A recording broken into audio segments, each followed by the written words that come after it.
1900 কোটি সালে আমার নানা লোহার পেরেক দিয়ে বিছানা বানিয়ে ঘুমাইতো। কিন্তু 2000 কোটি সালে আমার নাতিনদের জন্য কোনো খেলার মাঠই থাকবে না।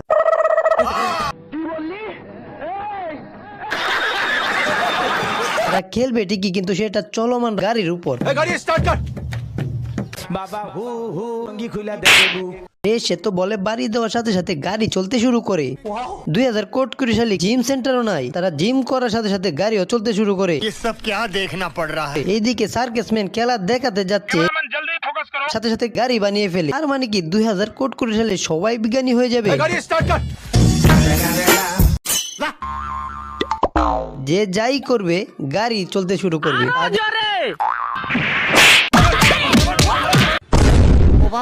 তাদের এই গাড়ি চালানোর জন্য রাস্তার কি অবস্থা। রাস্তার এই অবস্থা দেখে এক বিজ্ঞানী তো চমৎকার এক গাড়ি আবিষ্কার করে ফেলে। তখন রাস্তায় ঝাঁকুনি খাওয়ার আর ভয়ই থাকবে না, কারণ তার এই গাড়িতে যত ঝাঁকুনি আপনি দিবেন গাড়ি তত দ্রুত দৌড়তে শুরু করবে। বলিস কি?